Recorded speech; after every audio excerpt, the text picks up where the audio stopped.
Ladies and gentlemen, welcome to the Voice of Reason podcast. My name is Sean Patrick Phillips, and today I am joined live by my two co-hosts, Mr. Andy Van Beber and Travis Kirkendall. Gentlemen, how are you two doing this lovely evening? Hey, I am no longer homeless. I'm on the way to having a home in Louisiana. Not that that's too much better, but it's better than Illinois. Well, well, property so taxes are significantly cheaper.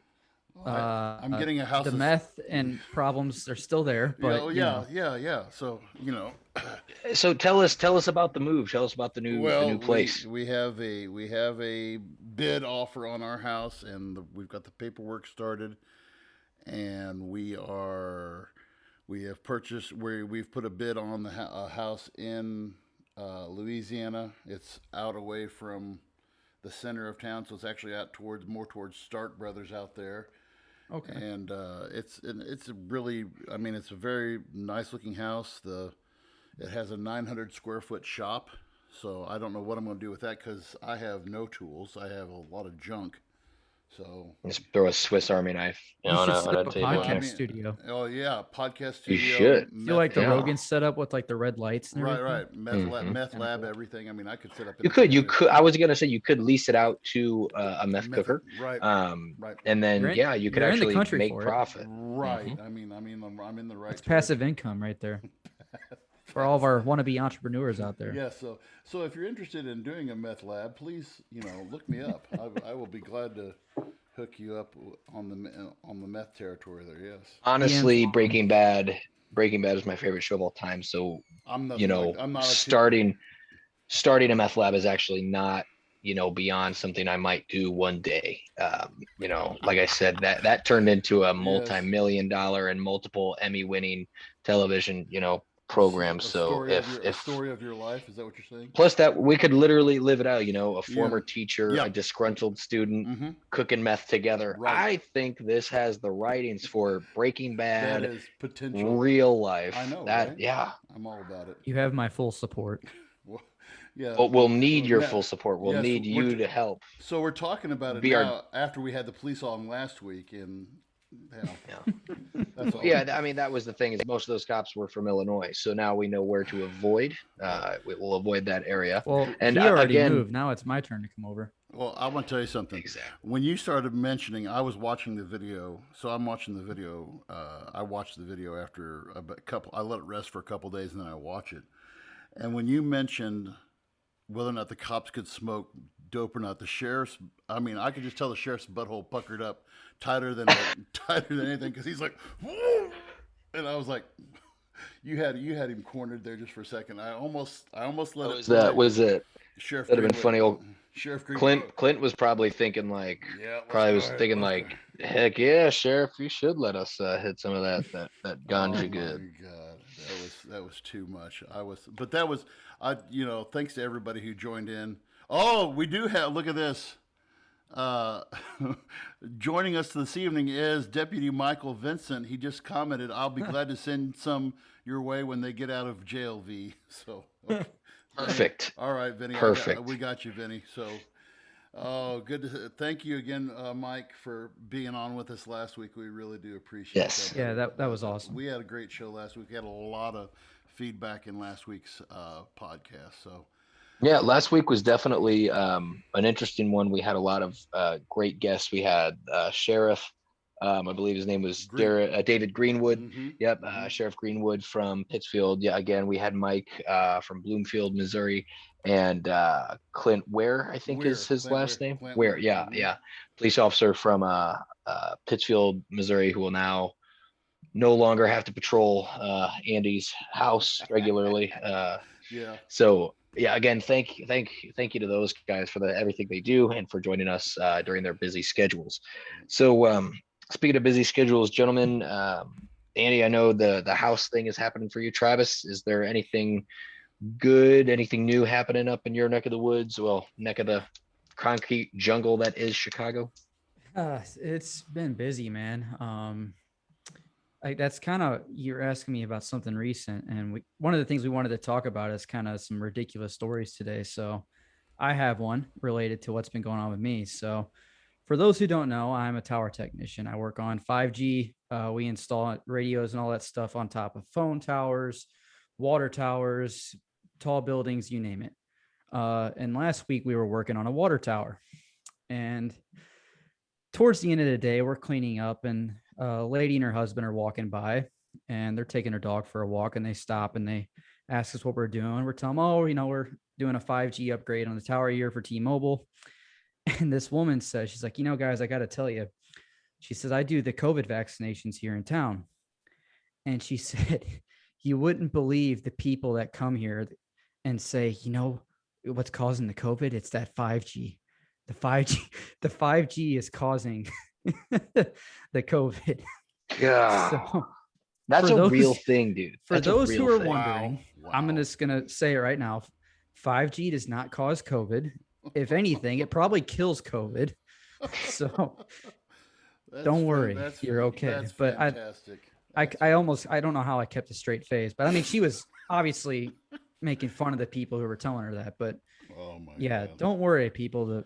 It's not going to cause Oh, COVID. That's fantastic. I remember like seeing that at the beginning of the COVID pandemic, like when that shit started in like March of 2020, Mhm. Yep. was people like 5G started trending because people were like, I remember that. Mhm. it's like there was genuine fear. And then just talking about how like holding your 5G phone next to your face is like holding an open microwave next to your face.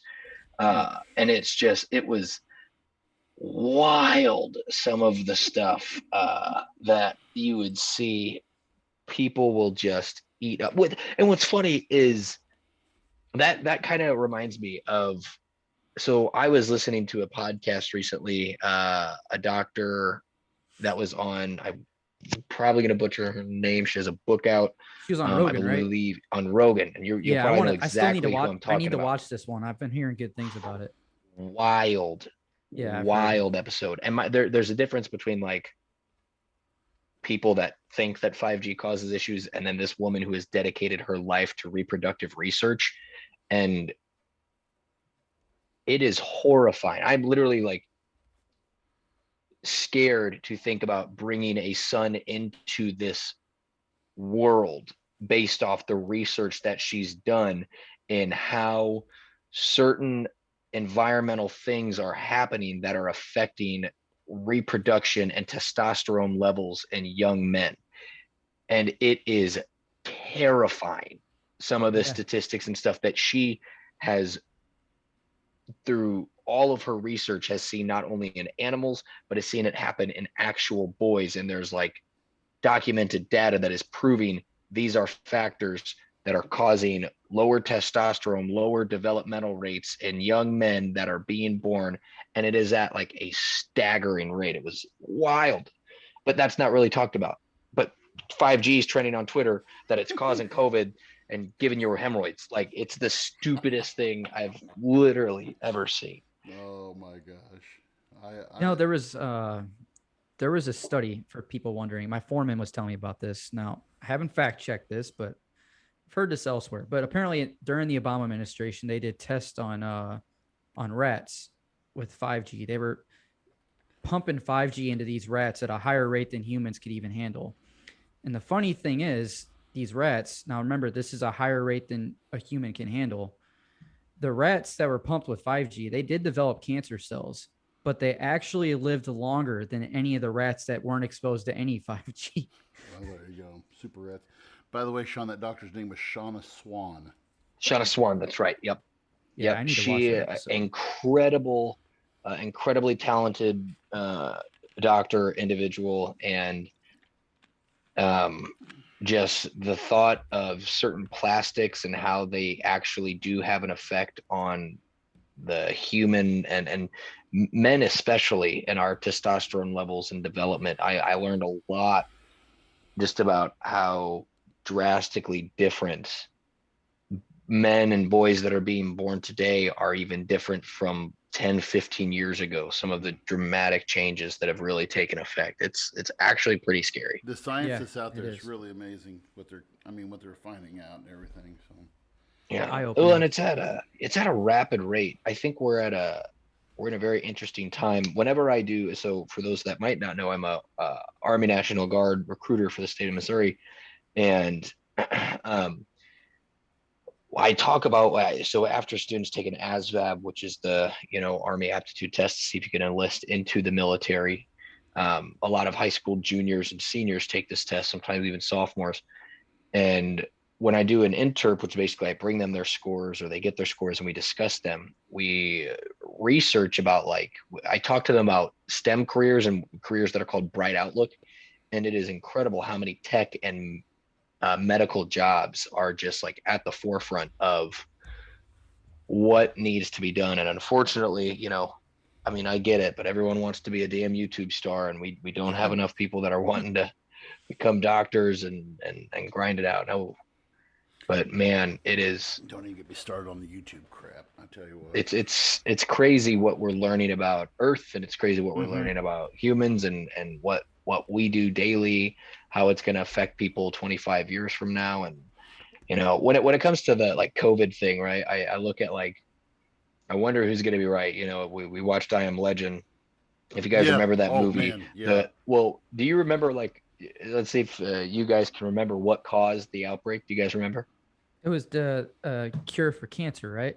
The cancer vaccine. Yeah, it was like a Yeah. cure for I cancer, did and then it not know became that. I didn't know that. yeah, Yeah. and then it became airborne. And so it's like makes you think like, Oh, great. I wonder who's going to be right in 20 years. Like if you got the COVID vaccine, are you going to turn into a I Am Legend zombie, or are you going to be fine? Versus like if you got COVID 20 years from now, the effects of it, later on, as it just mutates you and you turn into a Well, zombie. so what do you think about this whole thing with Johnson and Johnson? What are you guys thinking about? I mean, so now what have we had 9 cases where they have caused blood clot? I mean, what they say there was over 2 million people who've gotten the Johnson Johnson, and you have 9. Is this? You think the media's trolling for this or something? Or, I mean, you got 9 cases out of what 2 million who got the vaccine.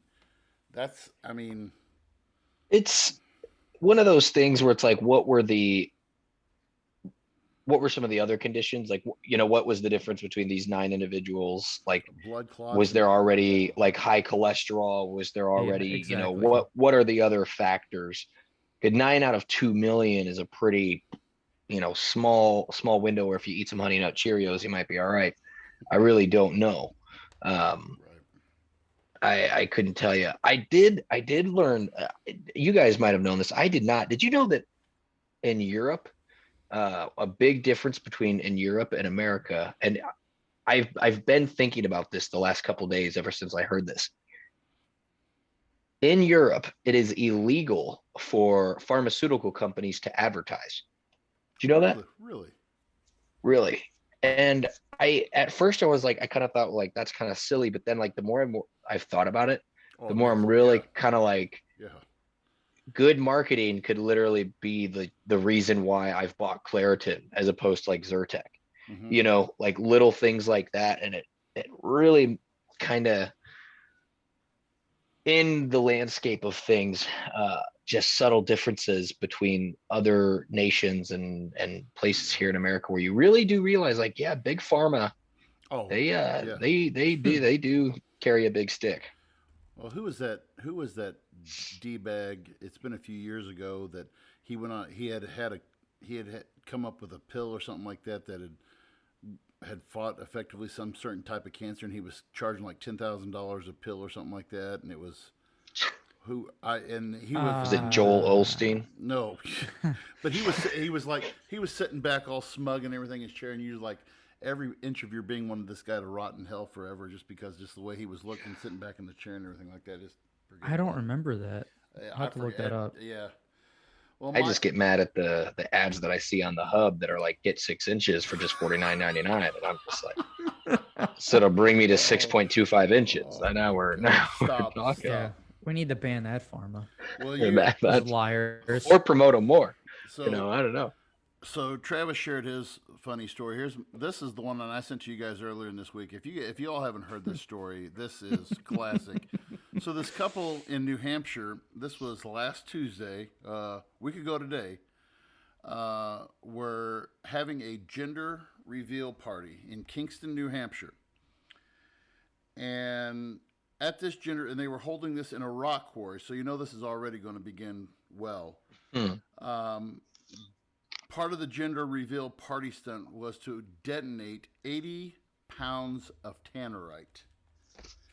Okay, now, for those of you who aren't familiar with what tannerite is basically a target explosive that and I was doing some research on it earlier, and they suggest at minimum to be 100 yards away from this stuff. So they're down in this rock quarry, and you have to use a firearm that is, in order to detonate it, basically pretty much any rifle will do this. Anything that moves It has to be fast. 2,000 feet per second.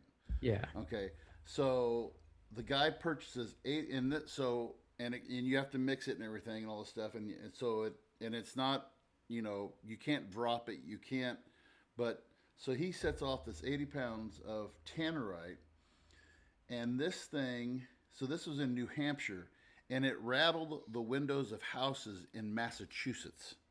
Oh my God. Okay, so we're talking over 200 miles away, and it's rattling windows. And according to reports, there was a rural town of 6,500 who were near where this is at, this Kingston, New Hampshire. 2 houses were knocked off their foundations. Oh my God. So 80 pounds of tannerite. And of course, by the way, it's a boy. Okay, it's a boy. I was about to ask. It's a boy. So So at what point? Now I've watched. I've got some of our former students and we have you guys. We were talking about one of our friends earlier who's really big into guns, and I've watched their Snapchat videos of where they have shot 1 block of tannerite. And yeah, that's how. And it's been like it was 200. I guarantee it was a good 200 yards away, and they're sighting us in with like a 30-06, and they're taking the video. And you can see him holding it in his hand, and they're shooting a cube of tannerite's about like yay. Yeah. For those of you who are listening on a podcast, we're talking what, maybe 2 inches by 2 inches, probably. Okay, 200 yards away, they're holding the camera up, and when the impact of that explosion hits, you could see them, the camera rock back in their hands. So they're feeling the impact of that explosion. And that's just 1 block of tannerite. I can't even begin to think, okay, so you're building a pyramid with 80 of these. You thought, hey, this is going to be a good idea. Let's shoot this. And by the way, inside of a rock quarry, so you're already below, you're probably probably causing a fault line. Yeah. That's what woke Godzilla up. Jesus Christ. But I've seen what 2 blocks can do, and that was enough. So that's the thing is like that's hell how Ryan and Leanne did their first gender reveal was tannerite. But I know like I want to ask them like how much they use, because I wasn't there. I had drill that weekend. Yeah, that was on Snapchat too. I remember watching. Yeah, because I remember watching it on Facebook, and literally when Ryan shot it, it was, I mean, like the camera, the phone, there was a cutout in audio because it was so loud, and even they were good way away, hundreds of meters back, and even most of them had ear pro in. So 80 fucking pounds. Oh my God. That's just, I mean, to me, that's, and I was trying to get a comparison and I couldn't find How do you get 80 pounds of tannerite? Where do you buy tannerite?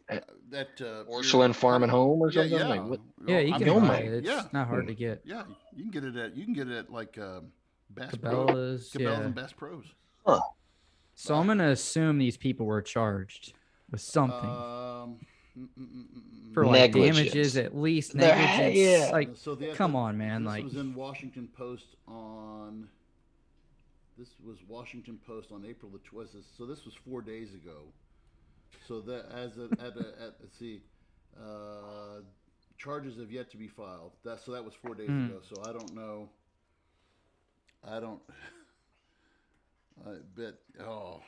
Could you just imagine like just chilling in your house and all of a sudden your whole entire frame just gets lifted, you like fall 30 feet back, and then the next thing you hear, like right before your foundation just crushes you to death, is "It's a boy." Yeah. Well, yeah, you would think it was an What? earthquake. Oh, Yeah. I was quite, and some people. So I mean, they said when the 911 just exploded with that, you know, and just said people thought it was an earthquake. People thought it was, Terrorist attack. So oh, like, oh yeah, oh my that would have been what I God. would have thought, you know. So you That know, is wild. yeah, That is. and so they give these other gender reveal. So they have links to all these other gender reveal things went run. One started a 28,000 acre wildfire out west. In One started, California. yeah. Well, yeah, Uh, when that the last horrible California wildfires it were was literally started by a gender gender Yeah, reveal reveal party. yeah, that's party. right. Yep. Yeah. A plane dropped a pink cloud in a gender reveal stunt, and then it fell into the sea, killing two people. Well, Fantastic. at least they're replacing at least one of them. Right. I mean, hey, we get busy tonight. We can start replacing the other one. So. Oh my! Unless it was twins, then it's like, well, Oh, I guess God. we're back to Well, square one. hey, we broke even. So yeah, but Oh that my! was that was the we wanted to share a couple of just before we got into tonight's topic, I had to share that because I actually heard that on the news on Friday on my way to work, and I said, oh man, we got a point of topic to discuss on on Tuesday or Monday. So if you haven't lost faith in humanity yet, There's still idiots out there. You can. we'll have more stories next week for you. Oh yeah. I mean, Jeez. we don't have to make this stuff up because it happens on its own. Yep. So it's That's the best fantastic. part. Yeah. But no. But anyway, what I think the next thing we're wanting to lead into, and Sean, if you want to lead into this or talk about the story on this, No, no, take the reins. so let's go ahead and Sean and I had this discussion. Where actually this was last Tuesday, wasn't it, Sean? Was it? Might have been. Yeah, because we had talked. So after we had talked about this with Sheriff Greenwood and Mike and Clint, we'll just give you the backstory of this. So it says this was last. Yeah, so this was last Tuesday.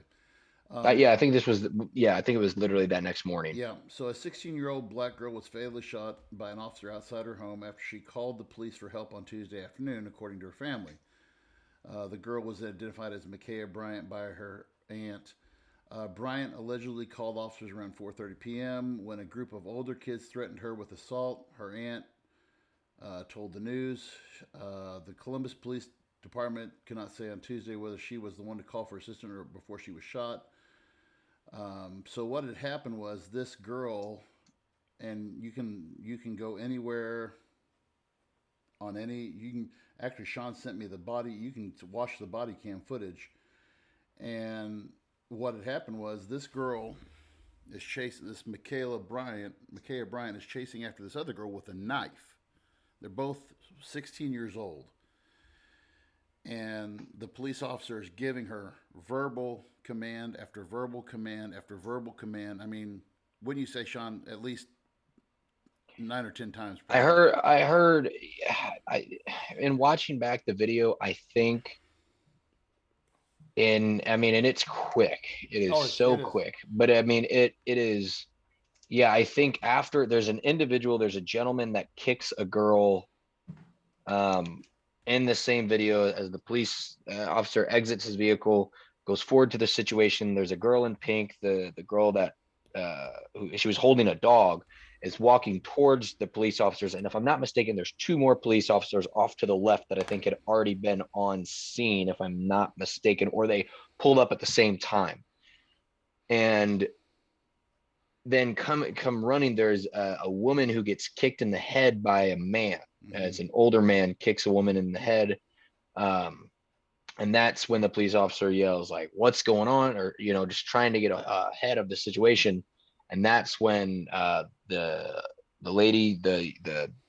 young lady comes out, and yes, she has a knife and she's swinging it. And he says a handful of times, like, put the knife down, put it down. Several times she goes to charge the other gal in the pink, who has now dropped the dog and is backing up. She's about pinned against a car. And yeah, he shoots several rounds into the lady with the knife.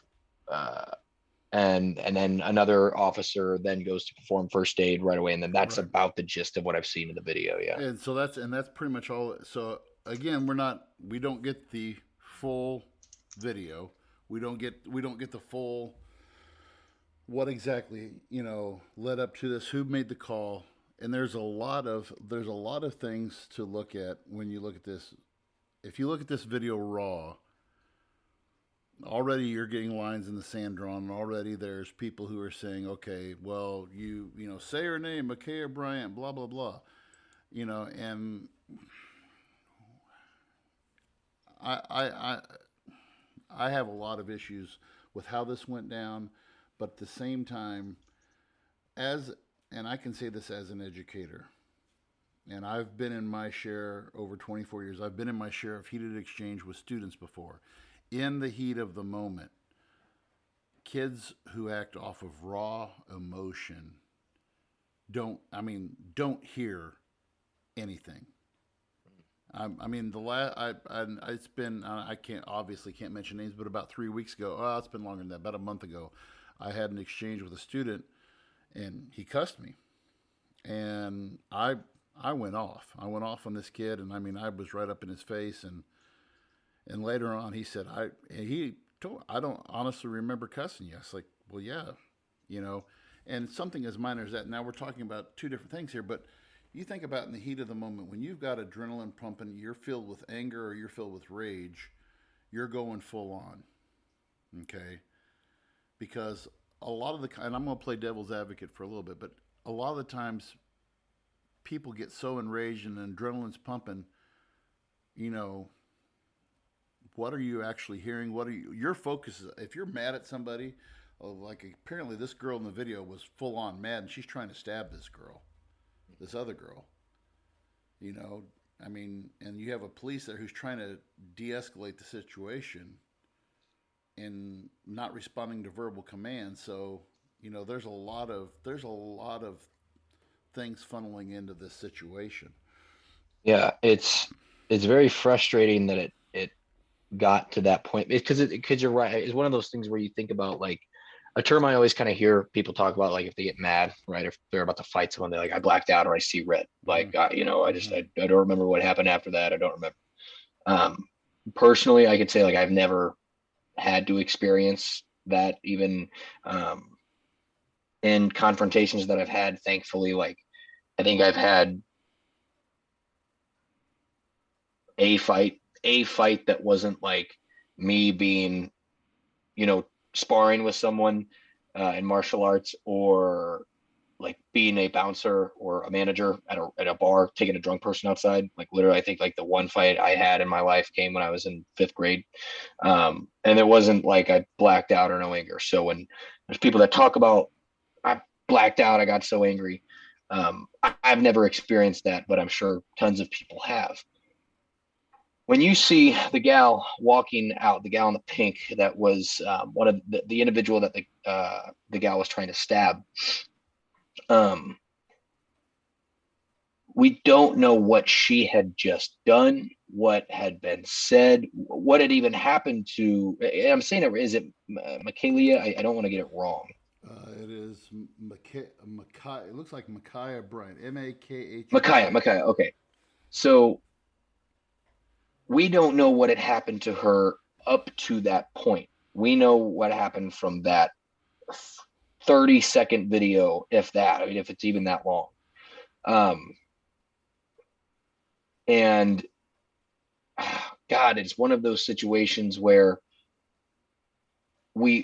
because we don't know what happened up at, did these individuals beat her? Because, like you said, allegedly the phone call had been a group of people had gone to this young woman's house to jump her or to fight her. But what's crazy, and what I don't know is, I have to do more research, is in that video, after she is shot, right off to the right side, there are two adults, an adult man and an adult woman. Mm-hmm. I've heard conflicting things. Like, I've heard that those were her parents. I don't know how true that is. One was like that they were just family members. Mm-hmm. Um, but they're clearly older individuals because after she shot, he clearly says, "What would you do that for? She's just a kid. She's just a kid." right? Um, to the police officer, which responds like, "She has a knife. Like she's trying to stab her. She has a knife," and he's like, "She's just a kid." Um, so my thing is, if these are adults, there's two things. If these were older individuals, and again, I don't know because I don't know who exactly these two are. If these were her parents, why had they not tried to disengage the individuals from fighting? Mm-hmm. Or if they were there to allegedly, I mean, if they're there anyway, why are you just letting two teenagers get Yeah. to that point? Did you go there? Like, I'm not sure because I don't know the situation, but were these two individuals part of the alleged jumping that was going to happen of these older people that went to beat up this girl? Like, why are you going to a 16-year-old girl's house to try to fight her? Um, like what? But if these were her parents, if these were any individuals of a relation to her, why had that not been de-escalated previously? That's what's so troubling to me is there's a substantial amount of individuals there in the Who could have video, done and it something? seems that as if the first three that you see, the gal in the pink, because she's literally carrying a dog, Oh and yes. she's walking and trying to have a conversation. There's the two individuals that are by the car, and it seems that situation is at least de-escalated, but coming out from the back, and which I've seen before in situations where it's like if you're trying to get like a bouncer or something, like people up front are kind of more calm than the actual scenario that's happening behind them. But why weren't people intervening previously? um and then again, it's one of those like, oh shit, retaliations where Mm-hmm. something could have happened to this girl. She went and got a knife and ran out there, and it's one of those situations where if you're pulling up, you just got there, and because here's a big thing, and I know I'm rambling about this, but what people need to understand is sometimes if a police officer gets a call from a dispatch, and especially what it sounds like is this could have been a girl very frantic saying, "These people are coming to jump me. This is my address, please." Like, there probably was not a whole bunch of descriptions given. And this was outside her. Police were That was outside her outside of her home. her home. Yes. And the police were probably given a call by the dispatch saying there is a potential fight happening at this address. Suspects might, are teenagers, or there are, six suspects, whatever it might be. Police officers are then flying to the scene. They arrive, get out of the car, and the first thing they see is someone wielding a knife trying to stab someone. Mm-hmm. Police don't get the phone call like, "We got a call from this gal. She's 16 years old. She's got these people there that are trying to jump her. They're wearing this, this, this, this. She's in this when you see her." That's not how those calls are given. If they Mm-hmm. are, they're extremely rare. Are they given like that? That's why, here's the thing. That's why so many people are um, literally like picked up off the street, even if they didn't commit a crime, because the police might be given like, suspect is a male, but maybe 6 foot, last seen wearing a red hoodie. And if you just happen to be walking in that area and police stop by, boom, they're like, "Oh, this is the brief description of the guy. We're going to question him." Right. And then that person, that's how brief that's how brief these descriptions are. So the whole, she called, it was her own house. Like, she didn't come, screaming her name out like, "I'm the, victim here." It's a horrible situation. It's an extremely sad situation. I'm so I get upset seeing these kinds of videos. I don't like them.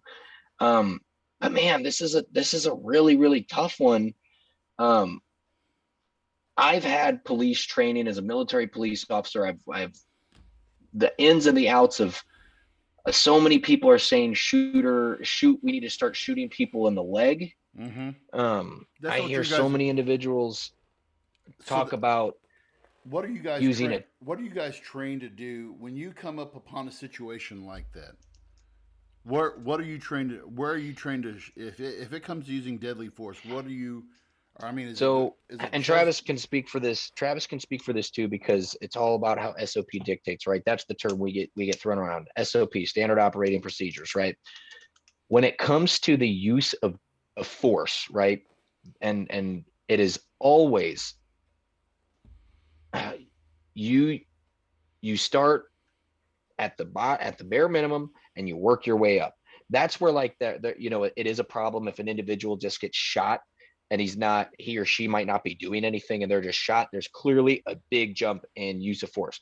But if there is a threat of deadly force on either the officer or another individual that the officer is responding to at the scene, then use of deadly force is authorized to eliminate the threat that is potentially going to cause deadly harm on the officer or another individual there.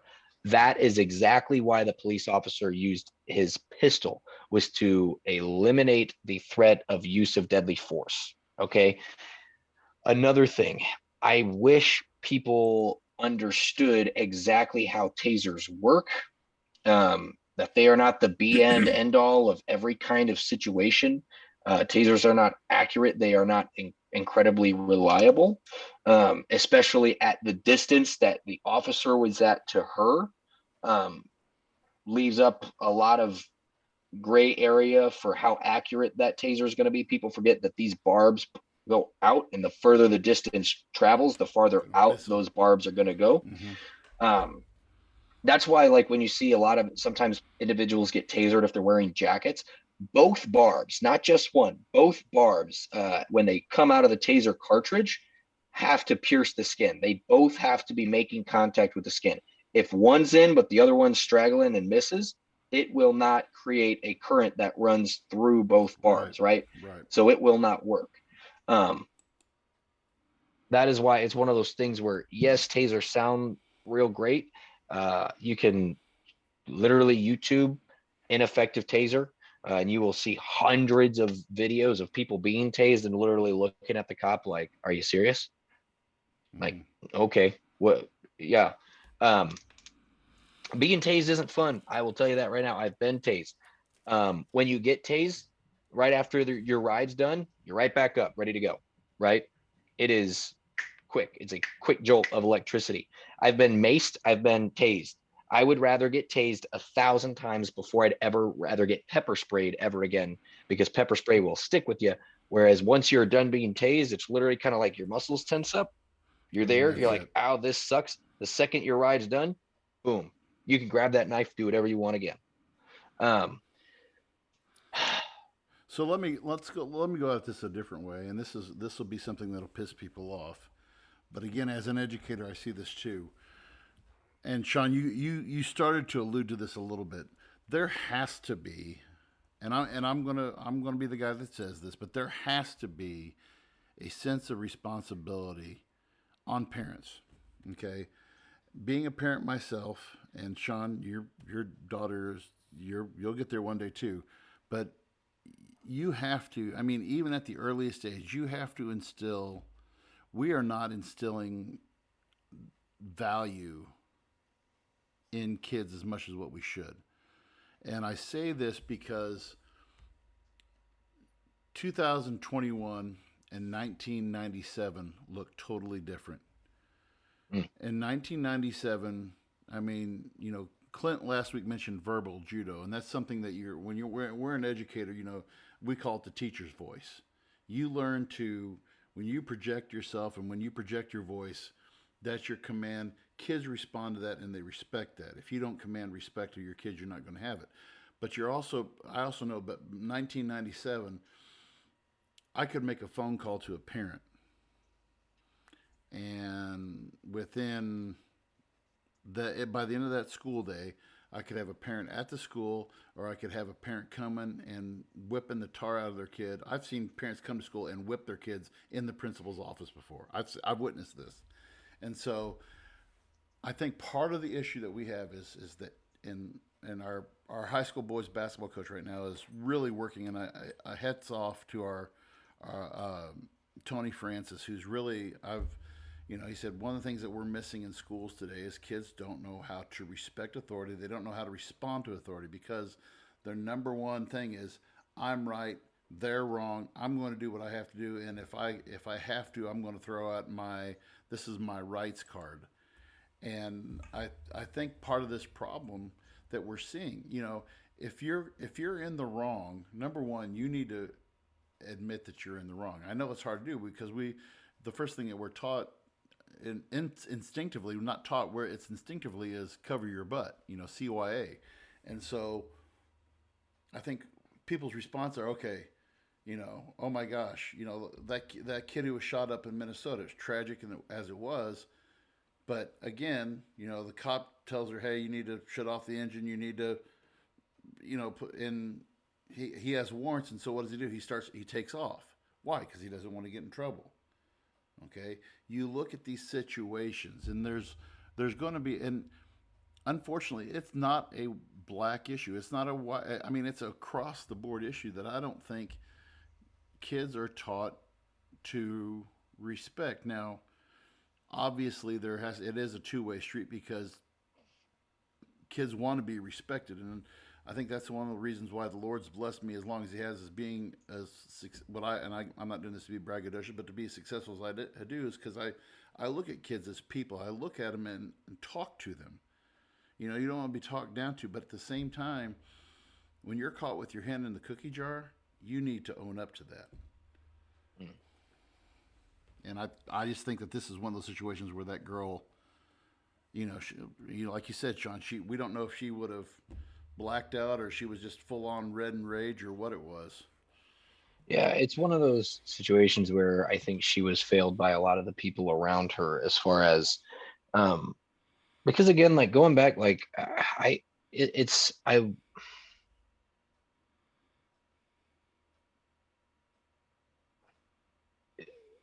I don't believe at all. I don't believe at all that she was, an individual that, is out swinging a knife regularly, right? I think Right. what was happening to her, she was scared, she was afraid, and felt like that was her only option.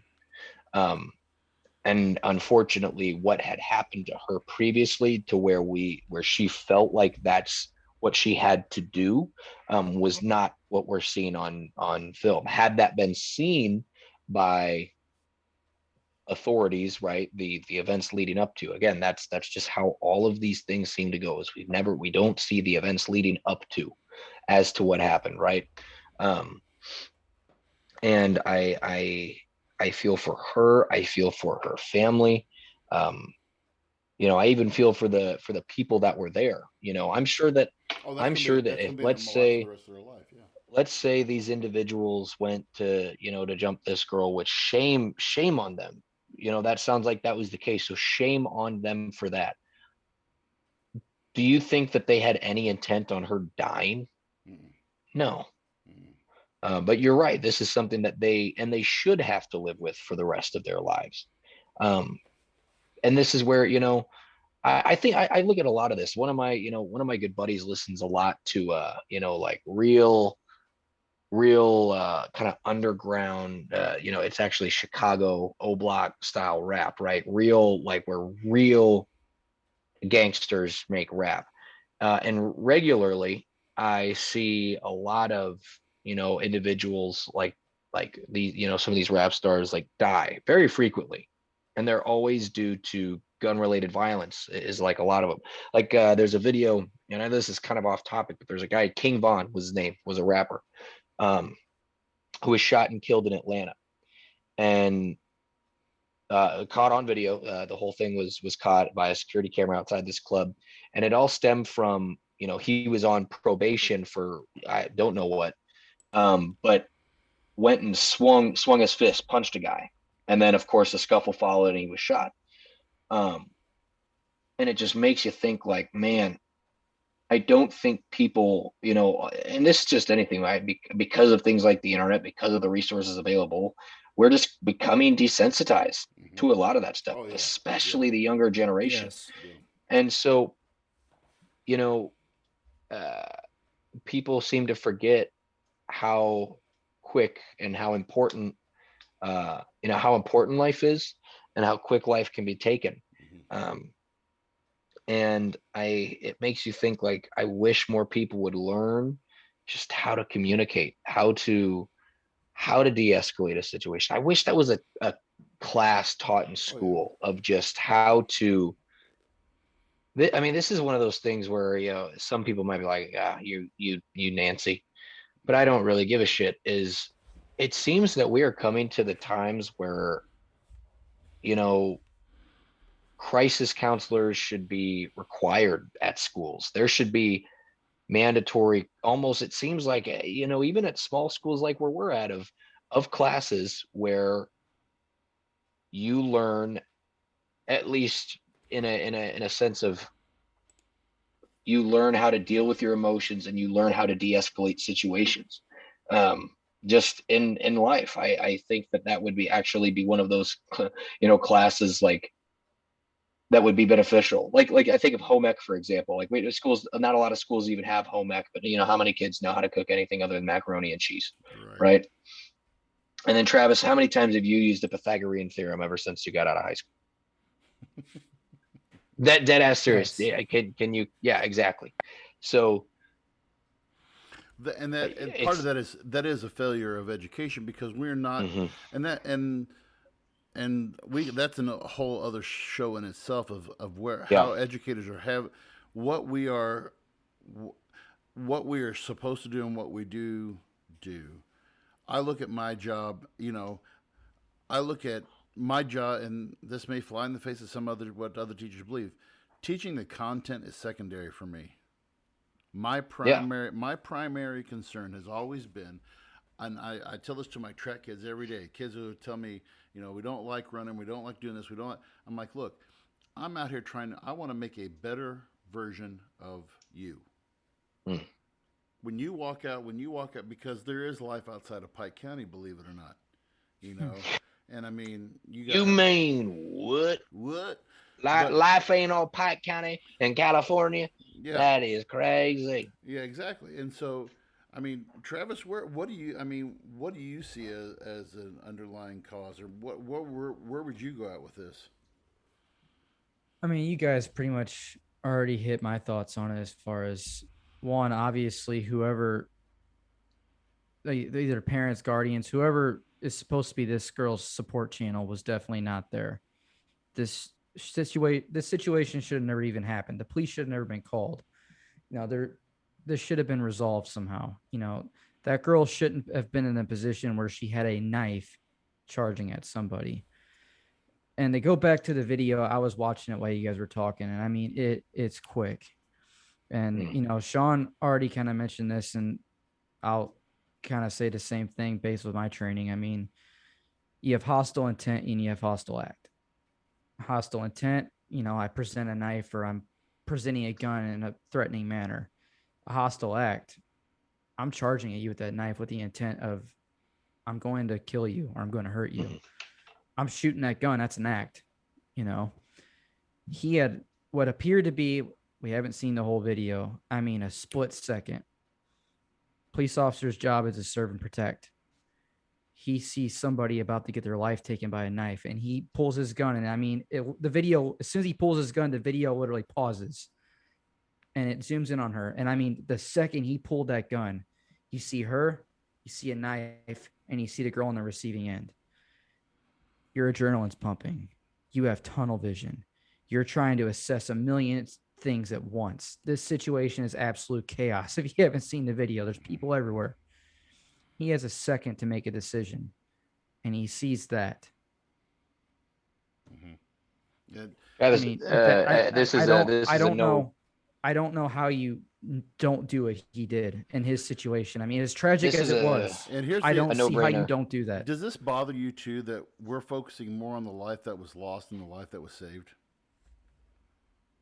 Well, that was one of the first things Yeah. I saw. So I actually, one of the first things that, when I first heard about this, after I had seen that, literally minutes afterwards, I was on Facebook and saw this post that was a screenshot of the knife about to stab the girl in the pink.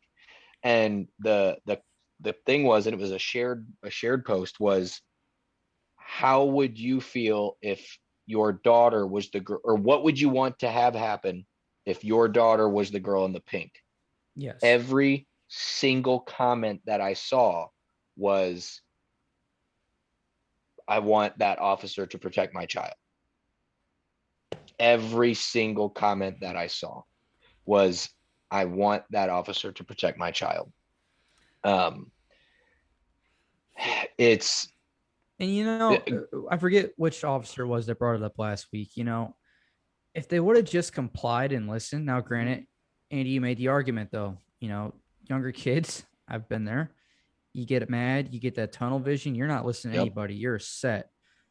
But had she just complied, or had somebody, stepped in, it's like, hey, what are you doing? The police are here. Like, you need to stop. Had a parent been there, Right. Mhm.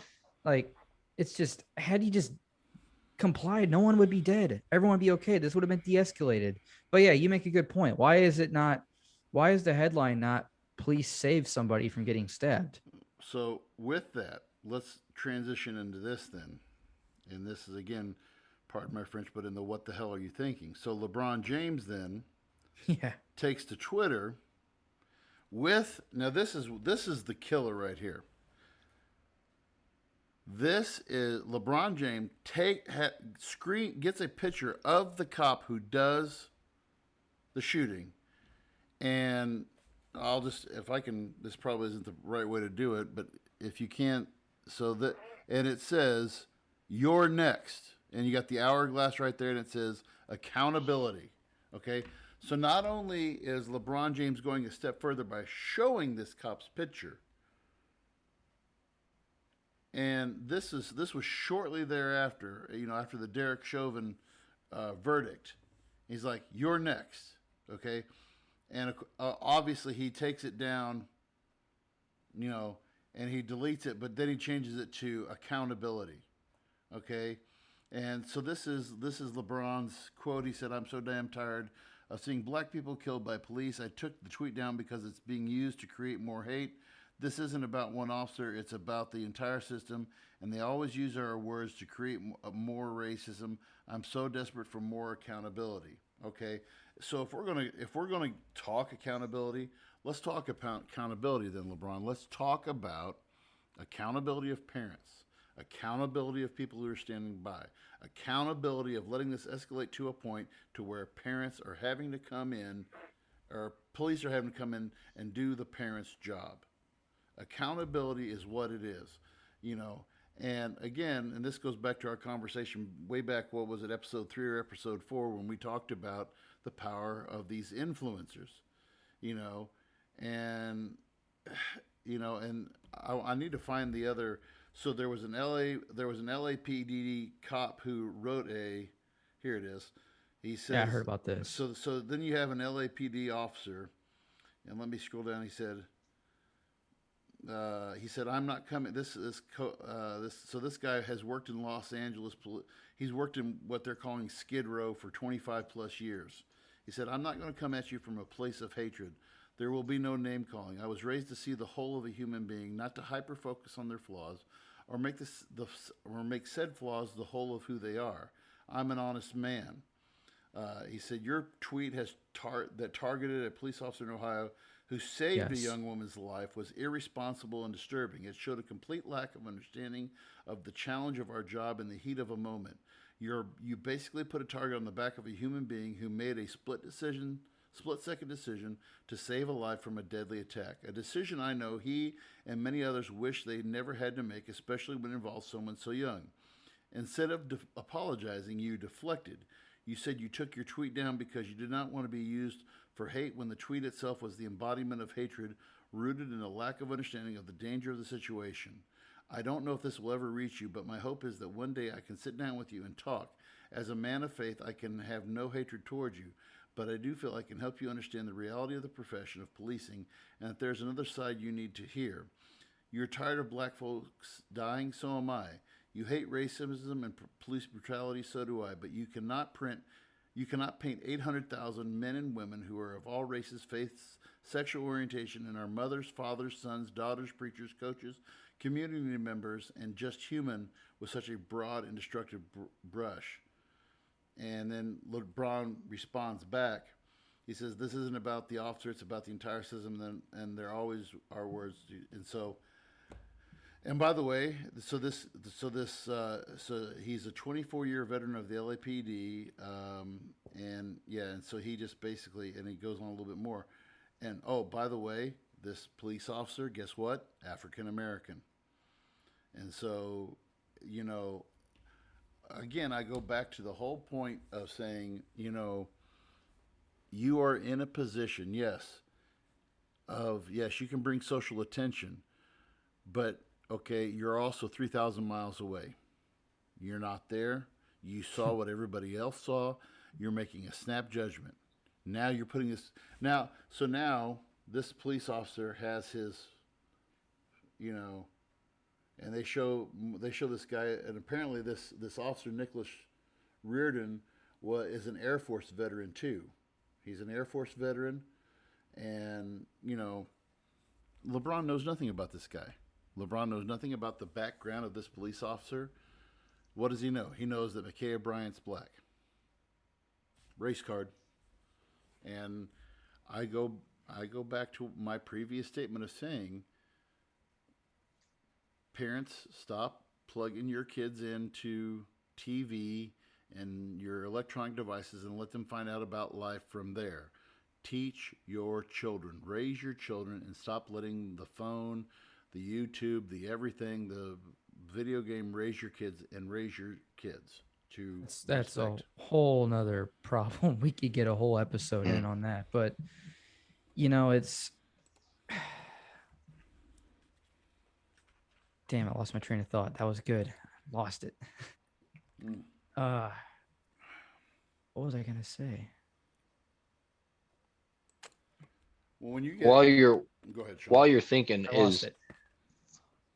you know, I can't speak of how it feels to be a black individual living in America. I will never understand what it feels like. I will never, you know, I'm frustrated seeing individuals being gunned down by police officers. I'm sick and tired of seeing individuals being gunned down in the streets by their fellow civilians. I don't like it. I don't like any of it.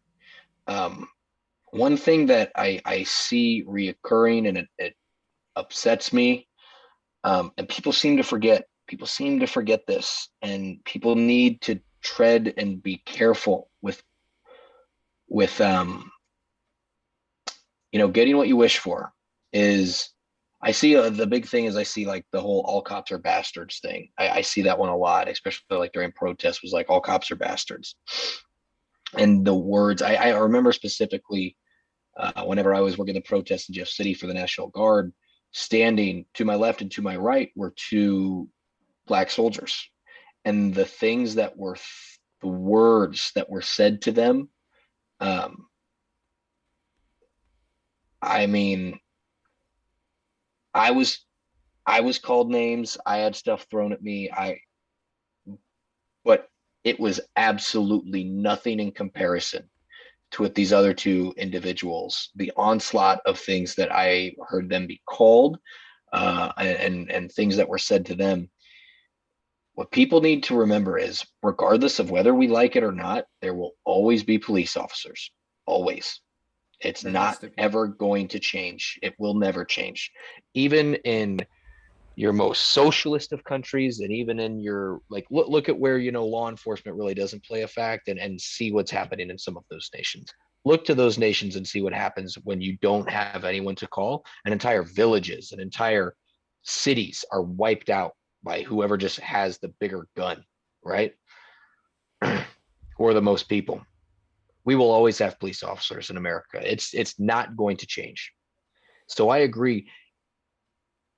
Be the change you want to see. And the issue is, we have very, very good men and women and individuals who want to become police officers and who do become police officers.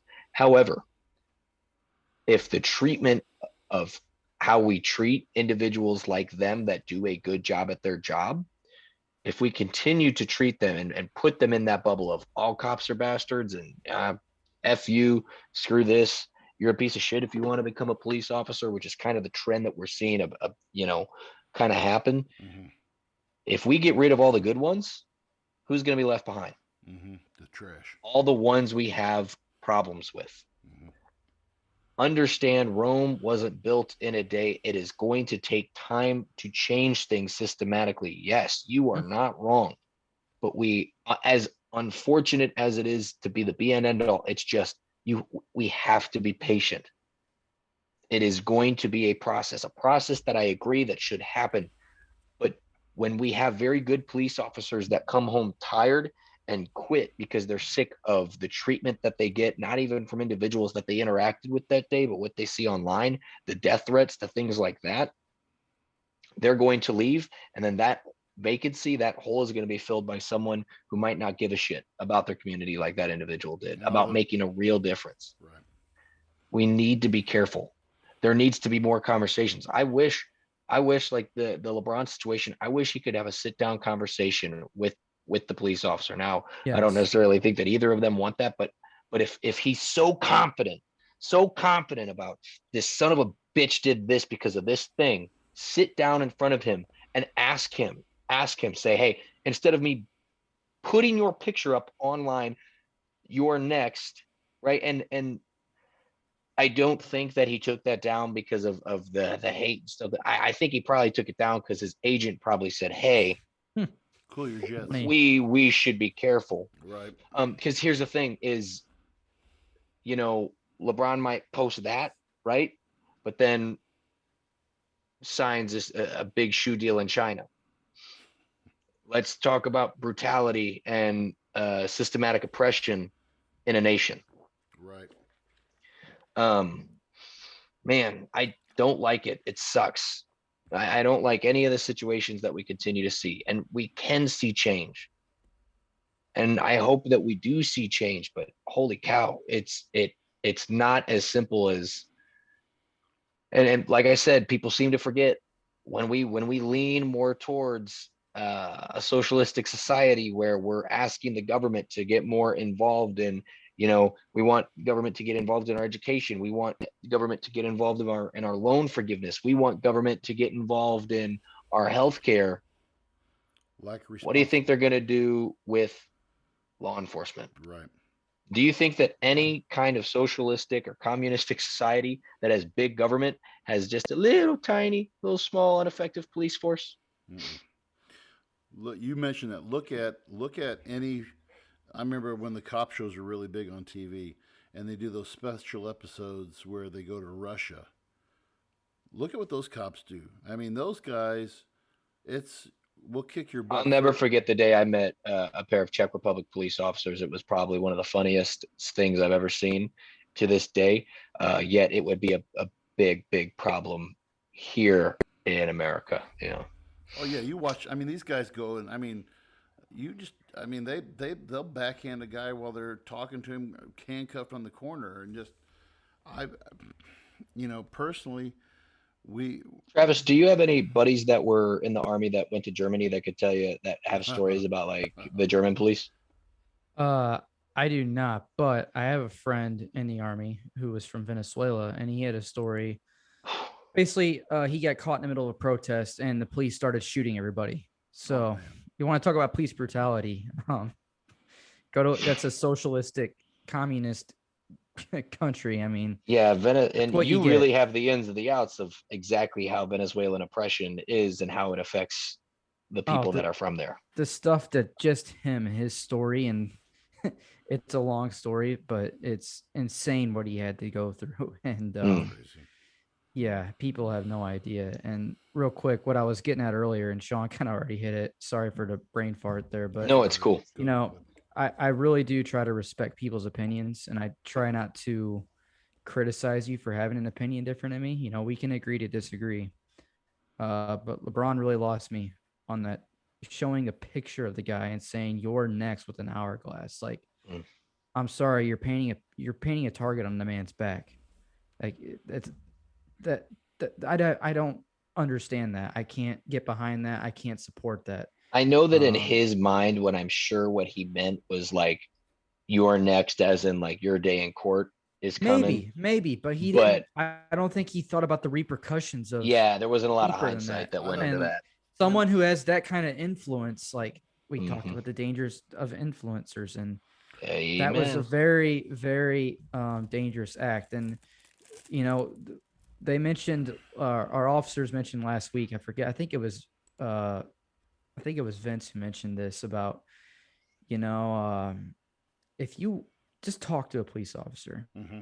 like just have a conversation with them if you really want to know like the stuff these people have to deal with. If you're in Pike County and you see my brother at the bar, go ask him about how his experience in St. Louis County was. I'm sure he'd be glad to tell you. It's some of the stuff he had to see just in a couple years working there is just absolutely crazy, and I haven't even heard all of it. So you want to Mm. know the stuff that these people have to deal with, especially in these urban areas. Just go talk to them, ask them about it, and I think people would be humbled and be really surprised at some of the stuff they have to deal with and see.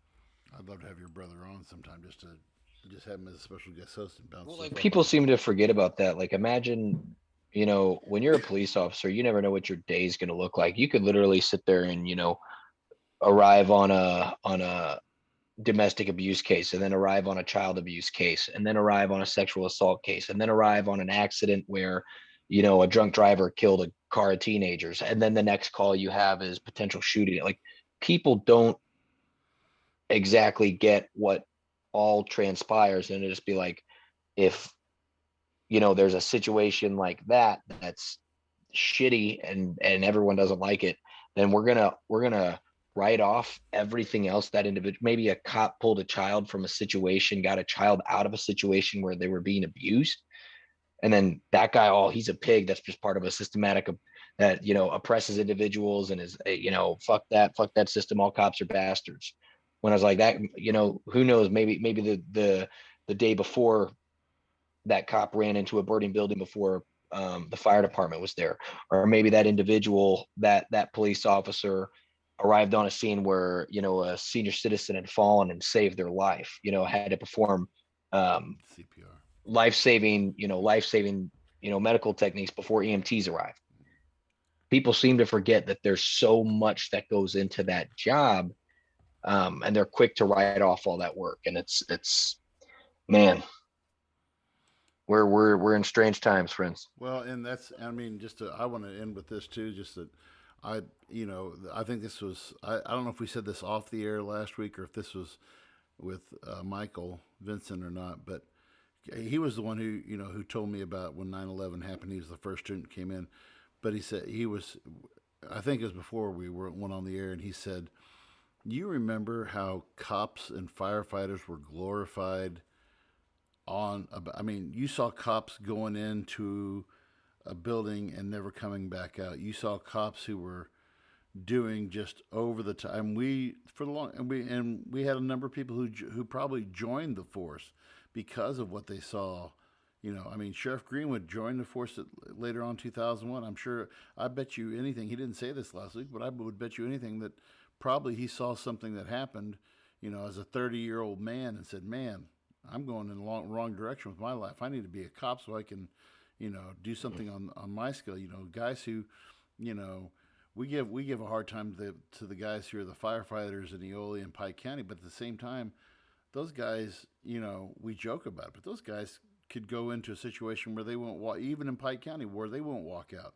And I think again, it comes back to understanding what basic respect needs to look like. Have respect I mean, with what other people are doing. And we said this last week: walk a mile in a man's shoes and figure out what's going on.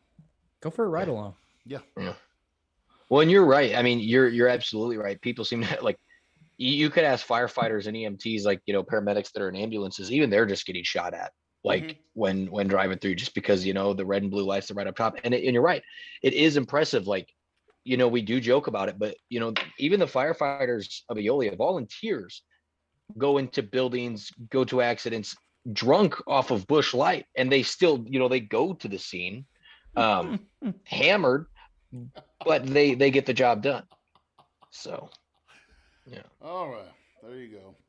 Shots That's shots a that's a fired. that's But a great spot to Close That's enough. all right. I kid almost. If it wasn't true, I'd kid, but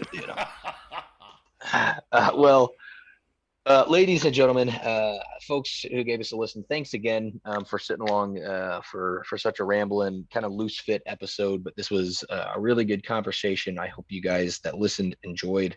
Um, Definitely, we'll figure out something good for next week. I would really kind of we'll talk. We'll find something good for you guys. I like the idea of maybe diving into kind of picking Andy's brain about educating and how it's kind of changed for him throughout the years. Might actually be Yeah, something that'd be interesting. He interesting. had kind of touched on a couple things. So, but yeah, gentlemen, is there anything you'd like to say to our listeners before we sign off here this evening? Not to give too much false hope, but we are being reviewed by Apple Podcasts, so we may be available on. Fingers crossed, we may be available on Apple Podcasts soon. It only took us 10 podcasts to just get reviewed. Happy 10, guys. Happy 10. Yeah, we're double Yeah, digits now, by happy the way. 10. That is officially 2.5 months of the Voice of Reason podcast. So, again, to our listeners, to our folks at home, we pray for you. Be safe. Have a good rest of your week. Thank you all so much for listening to the Voice of Reason podcast. Don't forget to check us out on Spotify, Podbean, YouTube, hopefully, fingers crossed soon, Apple Podcast, and right here on Facebook Live. Thank you all so much. It's been a great week, and we can't wait to talk to you guys next time. Bye, everybody.